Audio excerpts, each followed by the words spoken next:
Fala pessoal, Bernardo Hauers aqui, assessor de investimentos na Avel Investimentos e especialista em política. E hoje o papo é um pouquinho diferente, a gente vai falar não só de política, mas também um pouquinho de economia, de contas públicas, de endividamento dos governos. Então estamos expandindo aí os horizontes. E se você gosta desse assunto de investimentos, gosta de saber um pouco mais sobre como isso, a vida pública e a dívida dos estados podem afetar os seus investimentos, então já acompanhe esse vídeo até o final.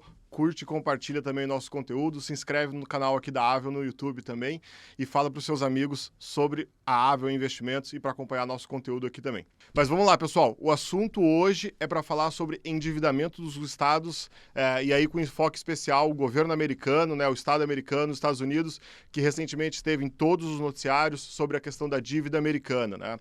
Vocês devem ter acompanhado que isso daí deu uma mexida nos mercados nos últimos 2 semanas aí, basicamente, com a incerteza sobre o teto da dívida americana, né? Acho que no Brasil a gente está bem acostumado a falar sobre o teto da dívida, porque é um assunto recorrente aqui, a gente está no meio de uma grande discussão sobre a definição do arcabouço fiscal brasileiro, mas não é só o Brasil que trata desse assunto, né? A gente teve aí durante um longo período no Brasil, lá desde o governo Michel Temer, o teto da dívida brasileira como um instrumento aí de controle da dívida brasileira, e os Estados Unidos também tem um teto da dívida, tá? E isso remonta ao início do século XX, essa questão do teto da dívida lá, tá?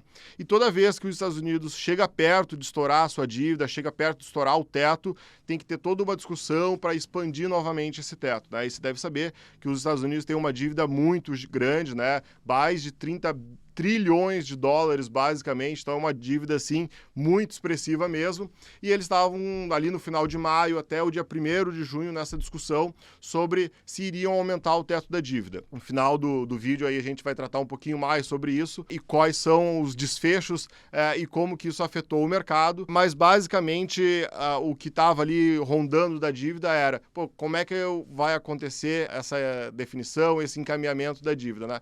Então, basicamente, o governo apresentou esse problema para o Congresso americano e aí se deu as negociações, né? Então, republicanos e democratas articulando, negociando, debatendo o assunto e a ideia era expandir o teto da dívida. E por que eles precisavam expandir o teto da dívida? Basicamente porque o governo americano, ele tem mais gastos do que ele arrecada, tá? Assim como o Brasil em vários momentos, mas os Estados Unidos, isso de forma recorrente, né, nos últimos anos, vem tendo esse problema de arrecadar menos do que de fato gasta, tá? E quando você tem esse cenário, o que você precisa? Emitir dívida para financiar o gasto público. Não só financiar o gasto público, mas de alguma forma também enrolar suas dívidas anteriores, repagar as dívidas antigas e fazer continuidade aí da máquina pública funcionando, né? E qual que era a discussão? Justamente essa, né? A gente evoluiu, teve uma grande discussão, o Partido Republicano, digamos assim, pressionou bastante, queria que o governo fosse um pouco mais austero, né? Sempre tem essa discussão entre direita e esquerda, e lá nos Estados Unidos é muito representado isso por uma parte mais progressista, mais à esquerda, o Partido Democrata, e geralmente um viés mais à direita, mais de austeridade fiscal, o Partido Republicano, e o Partido Republicano cobrando, né, várias contrapartidas para, de alguma forma, ter um pouco mais de responsabilidade fiscal, digamos assim, para, de alguma forma, a dívida não crescer de forma tão insustentável. Beleza. E qual foi o encaminhamento disso tudo, como que isso tudo convergiu, tá? Basicamente, lá a gente estava com um teto de dívida de 32 trilhões de dólares como sendo a dívida vigente, tá? E qual foi o acordo fechado, então, lá nos Estados Unidos? O Partido Republicano pressionou um pouquinho e acabou estimulando ali algumas políticas mais de austeridade fiscal para entregar basicamente os votos e a gente chegar num acordo que desse flexibilidade para os Estados Unidos continuar honrando ali com seus compromissos, com os pagamentos já contratados e também enrolar a dívida que ele já tinha comprometido ali. E por que isso é super importante e acaba afetando a todos nós, não só aqui no Brasil, mas no mundo inteiro, né? Não só os americanos?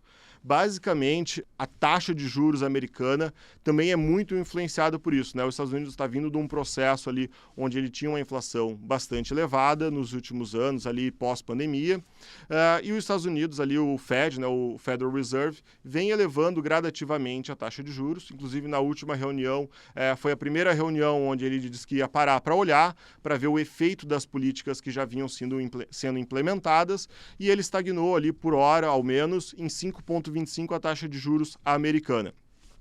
E por que isso tudo é relevante para nós, né? Basicamente porque o investidor ele tem uma quantidade limitada de dinheiro e ele vai decidir como alocar esse capital e qual é o nível de risco que ele está disposto a correr.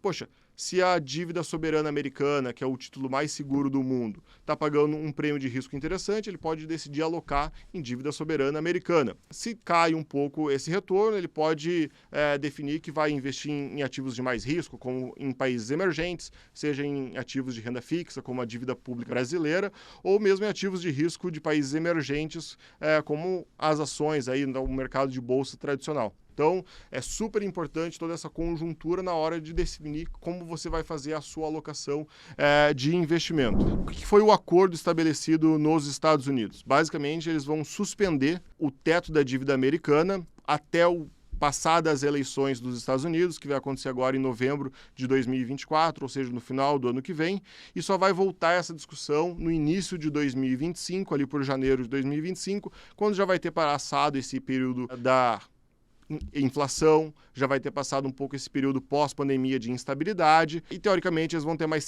serenidade para discutir um novo teto de gastos, um novo teto da dívida americana, uma vez que eles já vão ter, a expectativa é essa, ao menos, né, controlado o processo de inflação, já vão ter criado um espaço até para cair a taxa de juros americana novamente, ou pelo menos retomar ali uma trajetória de queda da taxa de juros básica da economia americana.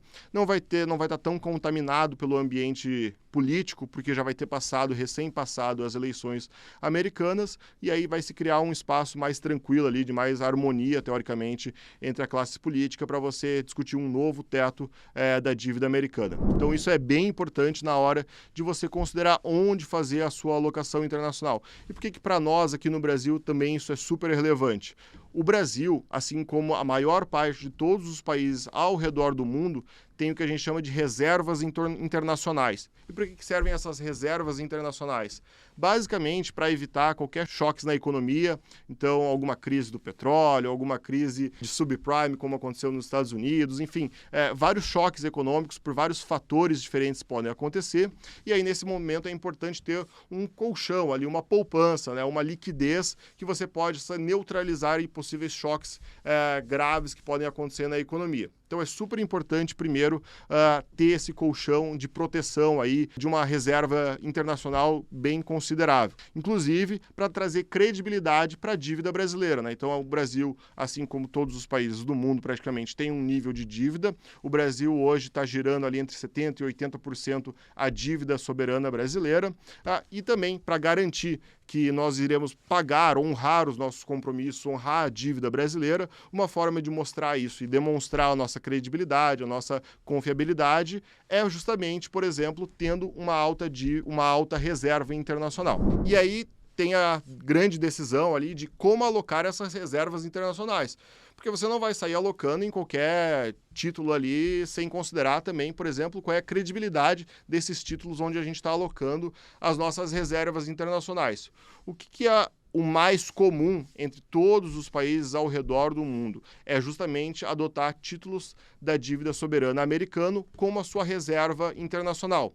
O Brasil tem lá um portfólio que não está restrito a títulos de dívida americana, tá? Mas 90% das reservas internacionais brasileiras estão, primeiro, nominadas em dólar, ou seja, em moeda forte, que hoje é a grande moeda forte do mundo. Então, 90% hoje, praticamente 89,7% para ser preciso, das reservas internacionais estão nominadas em dólar. E segundo, 90% das nossas reservas internacionais que são em dólar estão justamente em títulos soberanos americanos. Então, para você ver como é importante, né, para todo o mundo, não só para o Brasil, porque a exemplo do que acontece no Brasil, ao redor do mundo todo também é muito semelhante. As dívidas, as reservas, né, internacionais estão sempre nominadas em dólar, em sua grande maioria, e também em sua grande maioria em títulos da dívida soberana americana. E isso é verdade, inclusive, para países como a China, que teoricamente é um país antagônico aí dos Estados Unidos, que rivalizam, né, para qual vai ser o país, a maior potência econômica do mundial, mas a China também tem grande parte das suas reservas internacionais justamente em títulos da dívida americana. Imagine o caos que seria se os Estados Unidos simplesmente optassem por dar o calote. Não vamos mais pagar essa dívida aqui.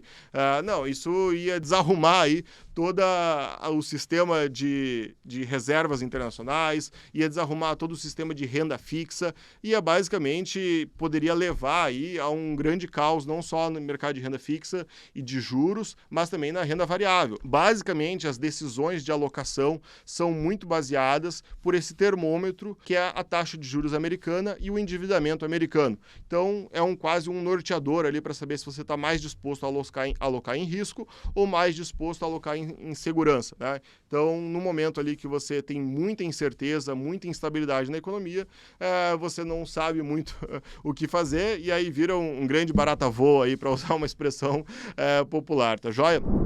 E pessoal, se tiver curiosidade para conhecer no detalhe o endividamento americano, como é que está indo a dívida americana, te recomendo acessar usdebtclock.org, que é um site que acompanha em tempo real como é que está a dívida americana. Para você ter uma ideia, o teto de gastos ali, o teto, na verdade, da dívida americana anterior era 31,4 antes da suspensão.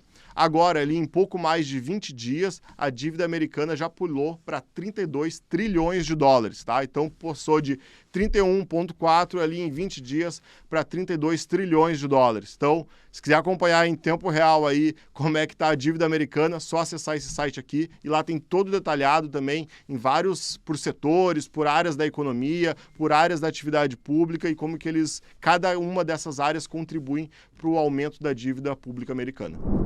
Resolvida essa questão, basicamente, aí, a gente tem até início de 2025 aí, com um pouco mais de previsibilidade do nosso cenário, onde o governo americano ali vai continuar honrando os seus compromissos, vai ter espaço para continuar imprimindo mais dívida, gastando mais, né? A gente tem um cenário aí de muita incerteza já pelo cenário da guerra na Ucrânia com a Rússia. Nós temos várias incertezas, por exemplo, com relação à China, cada vez mais pressionando para as trocas internacionais não serem necessariamente exclusivamente em dólar, mas o dólar ainda tem muita segurança, o dólar ainda é a moeda principal, a reserva de todos os países ainda são hoje principalmente nominadas em dólar e é a grande moeda forte que é utilizada para todo o comércio internacional de forma prioritária, tá? Então, para nós esse é um assunto super relevante que a gente acompanha de perto e você também deveria acompanhar de perto. Aproveito aí para dizer que se vocês tiverem dúvidas, comentários, não entendi o assunto, quer saber mais, pode escrever nos comentários aqui desse vídeo, pode nos mandar mensagem ali por inbox e vai ser um prazer poder atender vocês. E se você quer saber mais sobre como estar preparado para todos os cenários, todas as possibilidades aí de contratempos na economia mundial, como é que vai ser a economia brasileira, como é que vai ser a economia americana, vai ter recessão, não vai ter, como que eu me beneficio desse momento de uma taxa de juros mais elevada nos Estados Unidos, é o momento de ir para a Bolsa Americana, é o momento de ir para a renda fixa, procura o teu assessor. Troca uma ideia com ele, conversa com ele sobre investimentos. É uma máxima aí do mundo dos investimentos, mas é super importante ter uma alocação bem diversificada do seu patrimônio, né? Se nem os americanos investem tudo nos Estados Unidos, por que você, brasileiro, vai investir tudo no Brasil? É super importante ter uma alocação bem diversificada, bem composta esse portfólio, não só de renda variável, não só de renda fixa, porque a gente sabe que quanto melhor essa diversificação em melhores ativos, maior é o potencial do teu crescimento patrimonial e do teu sucesso ali nos teus investimentos. E aí você está feliz e tranquilo com relação aos seus investimentos. Mas se você ainda ficou com dúvidas, procura a gente que a gente vai te ajudar. Um abraço.